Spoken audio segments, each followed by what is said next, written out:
Hey everyone, I am Ronan the Original for Get Off My Lawn Gaming, and this is my Battlefield 4 setup guide.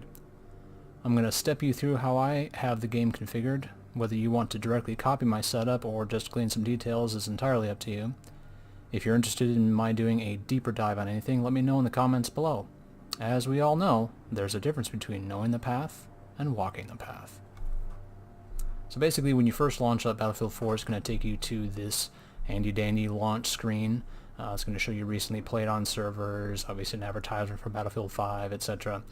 We're going to be concentrating tonight on multiplayer, soldier, and more. Starting with more. Come in here, go into options. First thing I want you to take a look at is the soldier mouse sensitivity. The default on this is usually about 20%. I like to crank this down to about 11, 12-ish percent. It's going to help you aim down sights a bit. 20 is actually remarkably high, and I'm somebody that usually likes to have my sensitivity pretty high. We do want to keep the vehicle sensitivity high though. It's going to allow you to turn your turret a lot faster. Raw mouse input, definitely want to have that on. That's going to disable any sort of mouse acceleration that you're getting from Windows. Vertical flight, I like to set that to inverted so that it actually mimics true airplane controls. I'm going to skip on the advanced here. There's not a whole lot that I recommend changing. Onto the gameplay tab. Weapon zoom, I definitely like to have that set to a click button. That way you can aim down sight and not have to be holding down a button while you're doing so. Typically this button is going to be the right mouse button. Steady scope, that's really up to you. I currently have that set to click. Soldier sprint and vehicle boost, I have both set to hold. So basically that means you're going to be holding down the shift button. You can set that to click if you want. You just have to remember to unclick it to stop boosting. Actually, I might be wrong on that. It may be that if you have it set to click, it will auto stop boosting after you let go of the forward button. So you might have to play around with that if you want to set it to that. The chat log, you're going to get obviously a lot of adolescents out there that are spewing a lot of nonsense, but occasionally there's important things you need to see. I'd set that to when active, that way it only pops up when somebody says something. And that's going to be it for the basic gameplay. On to the advanced gameplay. The double tap forward to sprint and boost, that basically means, so if you're a soldier, you double tap your forward key and hold it down, you're going to be sprinting until you let go. Same thing with vehicle boost. And I have the sprint set to on, just a personal preference. There's a few things to note here. Parachute auto deploy, that's going to mean that your parachute will deploy at a certain altitude. You might want to play around with this. This is actually something that I am right now going to be turning off. Just as to try out, you just have to remember spacebar is the default parachute key. Let's see here, what else? Auto lean, auto peak, which are somewhere around here. Here we go. Yeah, auto leaning and auto peeking over.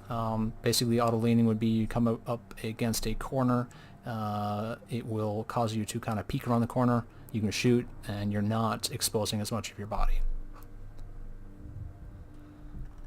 Down here under the deploy screen, these are actually all default set to hide. I like to turn it to show so that you can see when you're on the deploy screen, you can see who all is in a vehicle, what the vehicle loadout is, the ranks of the people in the vehicle, and the vehicle occupant class. So if you see that the vehicle is nearly full of complete noobs that are all using the wrong class, well, you might want to skip on that one. Let's see here, what else? There is a lot that can be customized in terms of opacity and color. Come down here to the reticle section. The default is to have this set to white, which is nice and it's kind of more realistic, but at the same time it can kind of get lost, particularly on some of the snow levels. So I've started to set mine to purple or fuchsia or whatever the hell you want to call that. Point is, you're probably never going to actually see that color in the game, so it's going to stand out a lot better when you're trying to pick up a target. Like I said, there's a lot of different colors that you can adjust for a variety of game components. Onto the audio tab. The only thing I want to touch on here is the speaker type. Make sure this is set to headphones if you're using headphones. And VoIP. VoIP is what's going to allow you to talk to your fellow squad mates if you're not using something like Discord or TeamSpeak. Onto the video tab. Basically here, I generally want to say turn the vertical sync off. Vertical sync on, depending on your video card capabilities, can make things look prettier, but at the expense of pretty significant frame rate and performance. So I typically tell you to turn that off. Field of view, the default on this I want to say is 55 for soldier, and in vehicle I think it's 65, somewhere on there. You want to crank those up a little bit, that way you get a little wider picture of what you're looking at. Obviously that's going to come at the expense of things that are going to look slightly further away. Key bindings. Now, I personally am one of the few people that is a proponent of feds as opposed to WASD, and I'll get to that in a minute, but you're going to see a lot of key setup that is different from what the standard is. Whether you want to do like this or not, completely up to you. I've just found that this is what works best for me. Whatever you do, you just want to make sure you know what a lot of these keys are and where they what they do for you. Starting on the common tab, you got a few different chat options. Obviously chatting within the team and squad if you want to keep your communication private. Spotting and communication, I'm going to get to that, what that actually looks like later, but definitely know what this is. I think by default it's Q. Toggling the minimap toggles how zoomed in you are on the minimap, and that can definitely help. VoIP, that's a hold button, so you hold down that button. I don't know what it is by default, but I have it set to A. That's going to allow you to talk with your squad mates, assuming you have a microphone. So on foot, again, like I said, I use feds or EDSF. Forward is E, backwards is D, strafe right is F, strafe left is S. The jump and the parachute are the exact same button, big space bar. Good to know that. Sprinting, obviously default is the left shift. Big thing I want to talk about is the crouch. I like to set my crouch to one of my mouse buttons, that way I can just toggle it on and off. That would be the crouch toggle. Prone, I typically just use the Z, and that is going to by default be a toggle. A lot of these are still the defaults. I do kind of change around my primary, secondary gadgets and so forth. Grenade and knife. You should never be switching to either the grenade or knife. The reason for that is there are dedicated melee attack and throw grenade buttons. Melee attack, I like to map that to another one of my mouse buttons if you have it. I would actually prefer to map my throw grenade to my mouse as well. I just don't have as many buttons. Cycling the fire mode, if you have a weapon that will do fully automatic and semi-automatic, you can cycle through those options. Obviously the semi-automatic is going to give you greater accuracy for tap fire. And then the weapon light, that would be if you have a flashlight or a laser sight on your weapon. You'll find out later, but laser sights will give you greater accuracy when hip firing, but it's going to give you away. Interact, that's basically pushing buttons and getting into vehicles. And you can switch around your different vehicles, seats, when you're in the vehicle. And actually, I'm going to have to retract what I said earlier. The B button is not for, back over here, toggling minimap. That is not for zooming. It actually turns it on and off. The zooming in the minimap, I have set to N. I do not know what that is by default. But the M will bring up the full map. And you can see the full battlefield. In vehicle, I set these all to the same as I would as if I was on foot, personally. Chase camera can be useful. It will allow you to get a more 360-degree view of your vehicle, so that you can know if somebody's sneaking up on you, but obviously it doesn't work so well if you're actually trying to aim at something. You got reloading and weapon switching. Big important thing here, fire countermeasures. So if you're in a tank and you're being locked on by a soldier or a plane, first you'll get initial ticking beep that indicates they're locking on, then you get a solid beep to know that they're locked on, but not until you hear the very rapid beep beep beep beep beep beep beep beep do you actually want to fire countermeasures, because the rapid beep means that the projectile is in the air and headed to you. And if you do it before then, well, they'll just wait until your countermeasure wears off and then fire the round. entering and exiting the vehicle. Again, that's the use button. And all of this is still the defaults. In the jet, again, same directional buttons. You got your chase camera as well. Instead of a boost, a vehicle boost, it is an afterburner, same function. You got your weapon reloads, you got your fire countermeasures, and so forth. Let's see here, what else? A helicopter, a lot of the same sort of stuff. It also has the fire countermeasures. And like I said, if you want me to go into deeper dive on some of these, or even do like a helicopter tutorial, I'm more than happy to do that. We are going to skip out of here, save. And we are now going to go into the soldier section. So in here you can see all the weapons that you've unlocked and the upgrades you've unlocked for them, all of the kit upgrades that you can unlock, all the vehicle upgrades that you can unlock, medals that you've earned, assignments that you've earned, dog tags that you've earned, and battle packs. What the hell is a battle pack? Battle packs are a neat little gift, and you get a lot of these just by starting to play the game. And basically what they are, you get this shiny case here, you open it up, and there's all sorts of gifts inside. There's laser sights, there's portrait logos, different other scopes and sights and camouflage. There is also often going to be experience boosts. Let me see if I can find some. So here we go. So these experience boosts, these both are 50%.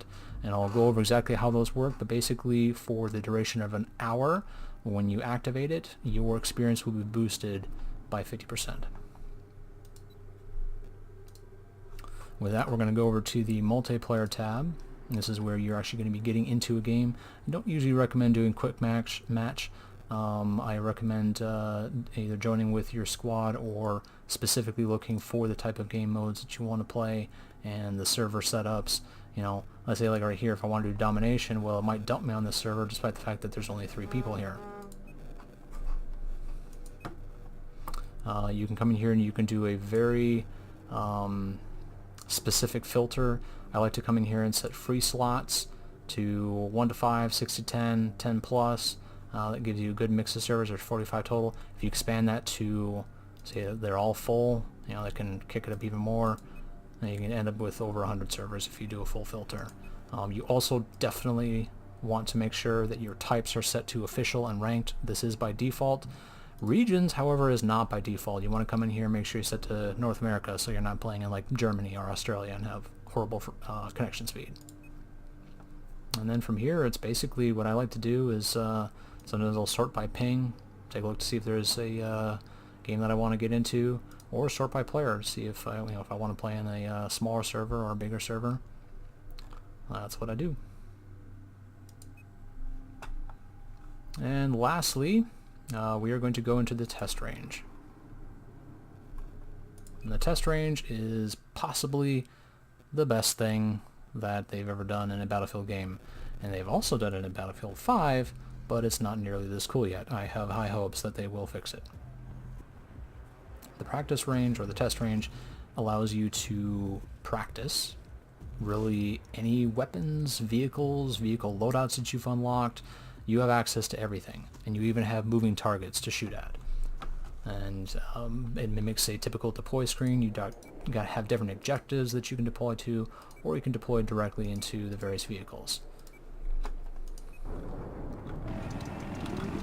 It's a nice little island.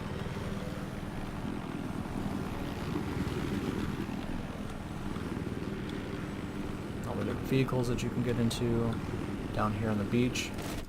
There are stationary weapons that you can get into in practice. Here we have stationary and moving targets that we can fire at.